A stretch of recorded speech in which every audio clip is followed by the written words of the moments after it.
Let me hit you with something real quick. When you hear design, you probably think Apple, IKEA, maybe something minimal and gray with a plant in the corner, right?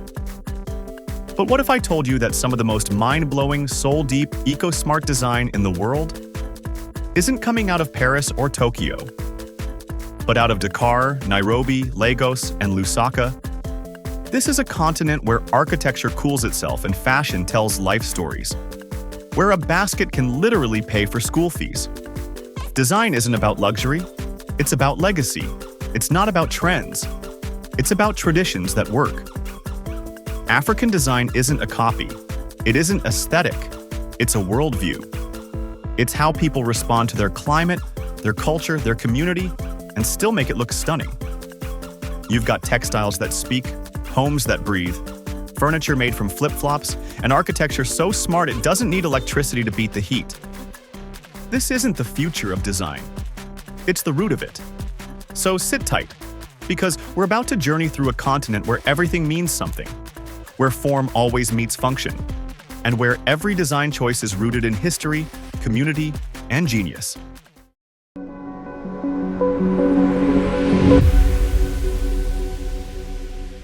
Before we dive in, please quickly hit the like button and subscribe to our channel. Your support makes a difference, allowing us to keep bringing you fresh, exciting content. Plus, it helps our community grow. Thanks for being part of it. Let's talk about style with substance. In Africa, fashion isn't just about looking good. It's about saying something loud, proud, and deeply personal.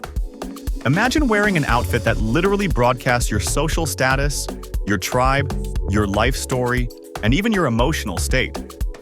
That's not just fashion, that's code. Take kente cloth, for example, woven by the Iwe and Ashanti people of Ghana. Yellow stands for wealth. Black is for spiritual strength. Green means growth and renewal. A single cloth can tell an entire story, mourning a father, celebrating kingship, or honoring a rite of passage. And the modern design scene, it's not just catching up, it's reclaiming space. Designers like Sindiso Kumalo, Lisa Folawio, and Ladome Ngzokolo aren't just following trends, they're remixing heritage. Sindiso blends Zulu and Ndebele heritage into runway-ready statements. Lisa Folawio takes Ankara prints and turns them into beaded masterpieces that rival Paris couture. And Laduma, aka Maxoza, built an entire luxury knitwear brand from the symbolism in Xhosa initiation rituals. His sweaters aren't just warm, they're wearable culture. Oh, and those bold Ankara wax prints? Not originally African. They began as Indonesian batik patterns, mass-produced by the Dutch.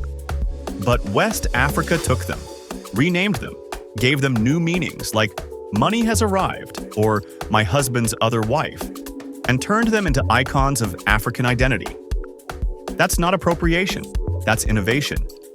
Here, fashion isn't just aesthetic, it's expressive, it's political, it's ceremonial, it's what you wear to belong, what you wear to stand apart. In Africa, fashion doesn't whisper, it speaks, fluently, and sometimes with attitude. Now imagine this. You walk into a building. It's 105 degrees outside. No air conditioner, no fan. But it's cool, breezy, comfortable. How? The answer isn't in modern tech, it's in old wisdom. Architecture in Africa has always known how to work with the land, not against it. This is Francis Carey, the son of a Burkinabe village chief who became one of the world's most visionary architects. His buildings are made of local clay, built by hand, designed for the people who live in them. They're naturally ventilated, naturally lit, and cost a fraction of the average Western school. He calls it architecture, inspired by the palaver tree, a place where people gather in the shade to talk, teach, and dream. So he builds wide roofs with deep overhangs, open courtyards, and porous walls that let the wind do what it's always done. It's poetic, but it's also practical. These buildings don't fight the climate, they collaborate with it. And then there's Kunle Adeyemi, When faced with the flooded slums of Makoko in Lagos, he didn't try to fight the water. He built on it. The Makoko Floating School was part classroom, part boat, part dream. It floated on recycled barrels and adapted to rising tides. Inspired by the same stilt homes the local community had already built for generations. These aren't backward designs. They're forward-looking. They ask, what if your home was built from the land beneath your feet? What if it protected you from climate disaster without draining the power grid? Want something even older? Look to Nubian vaults, used for over 3,000 years. They need no steel, no wood, just sun-dried earth, gravity, and geometry. They're fireproof, flood-resistant, and naturally cool. And yes, they're making a comeback. From north to south, east to west, African architecture has always responded to the needs of its people and the rhythms of its environment. While modern cities chase glass towers and air-conditioned boxes, these buildings whisper, "We already figured this out," centuries ago.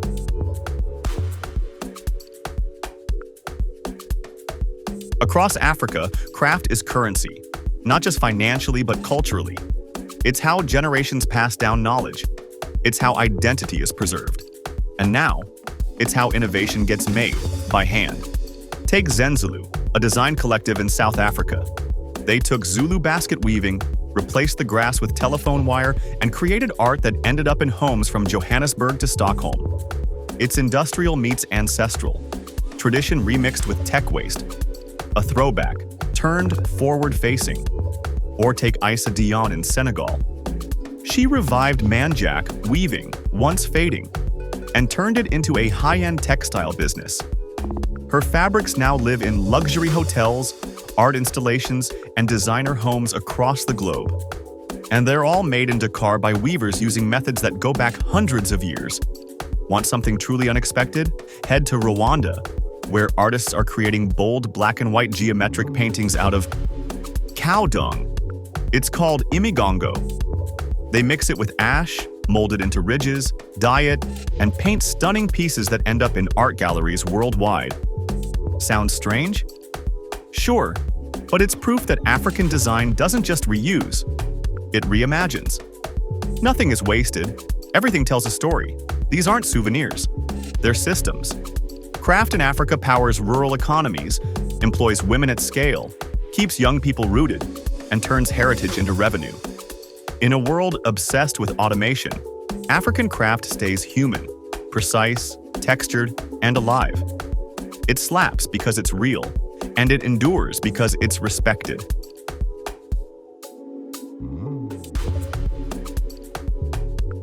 Before the rest of the world started panicking about carbon footprints and eco-lifestyles, Africa had already written the sustainability playbook, and it didn't need a hashtag. Here, design starts with what the land gives you and ends with what can return to it. Take barkcloth from Uganda, peeled from trees without killing them, stretched, smoked, and worn for centuries. Today, it's being turned into furniture, fashion, and even lampshades. Biodegradable, renewable, beautiful. In Kenya, discarded flip-flops are transformed into art and jewelry. In Senegal, the taboo stool takes plastic trash and reimagines it with traditional weaving techniques. What was once waste now becomes cultural capital. Clay walls, naturally insulated, thatched roofs, breathable and rain-resistant. Even paint? In Rwanda, it's made with cow dung. Yes, again, with ashes and dyes to create imigongo. That's ancient chemistry working with living materials. Western design talks about circular economies, but in Africa, that's just life. What you take, you give back. What you use, you reuse. What you build to last. And now, the world is paying attention. African eco-design isn't just catching eyes. It's setting standards, not by chasing trends, but by sticking to the roots.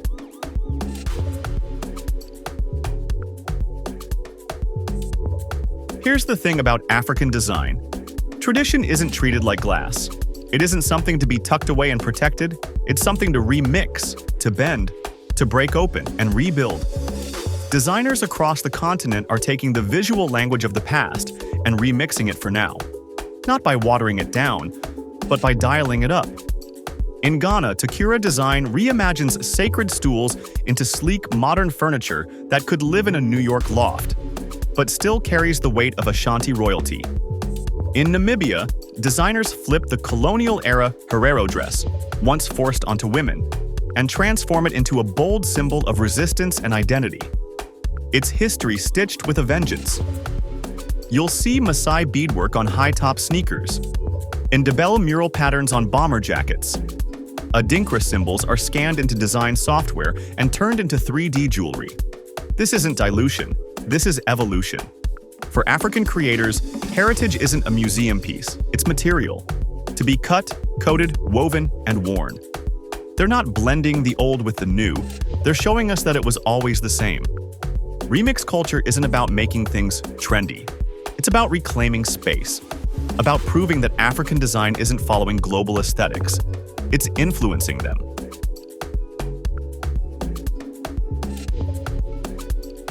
Africa isn't a monolith. It's not one story, one style, or one color palette. It's a continent of 54 countries, thousands of cultures, and millions of design ideas, each one rooted in place, history, and meaning. In North Africa, design is all about geometry and flow. Moroccan tile mosaics, Berber rugs, latticed mashrabia screens filter harsh desert light into soft shadow play. West Africa brings rhythm and symbolism. Kente cloth tells stories in color. Adir dye sings with indigo. Stools aren't just furniture, they're sacred seats of power. East Africa is intricate and delicate. Maasai beadwork arranged like code. Swahili doors carved like poems. Materials like bark, sisal, and banana fiber. Humble but turned divine. In Central Africa, texture is everything. The tactile depth of Kuba cloth, woven from raffia and stitched like patchwork memory. Carvings that don't just decorate, they embody ancestors, spirits, histories. Southern Africa bursts with color and code. Ndebele houses turn villages into visual symphonies. Zulu baskets carry more than food, they carry lineage. And Kosa beading isn't just beautiful, it speaks in dots and rows. Every region is a universe. Together, they form a design language that's as complex as it is connected. A rhythm that changes from place to place but always hits deep. Let's make one thing clear. African design isn't just about beauty, it's about power. Not the kind that shouts, the kind that builds. Across the continent, design isn't just making things, it's making opportunity. Women's cooperatives weave baskets that send kids to school. Youth workshops teach skills that preserve culture and pay the bills. A basket isn't just decor, it's someone's tuition. A stool isn't just a seat, it's an act of cultural preservation. A piece of jewelry isn't just a fashion statement, it's a legacy looped through beads. These aren't charity stories, they're design economies, strong, sustainable, and rooted in self-determination. And now, global attention is shifting. African design is no longer being discovered, it's being recognized for its originality, for its resilience, for its ability to lift people up without ever losing sight of where it came from. Because when design is done right, it doesn't just create objects, it creates change. So now you've seen it. African design isn't catching up to the world. It's been leading all along, quietly, boldly, rooted in tradition and alive with innovation. It's fashion that speaks, architecture that breathes, craft that creates jobs.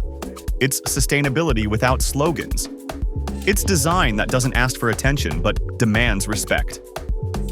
African design isn't a trend. It's not emerging. It's here. It's ancient. And it's just getting started. If you found this video inspiring, hit that like button, share your thoughts in the comments, and subscribe for more stories of design, culture, and innovation. Thanks for watching.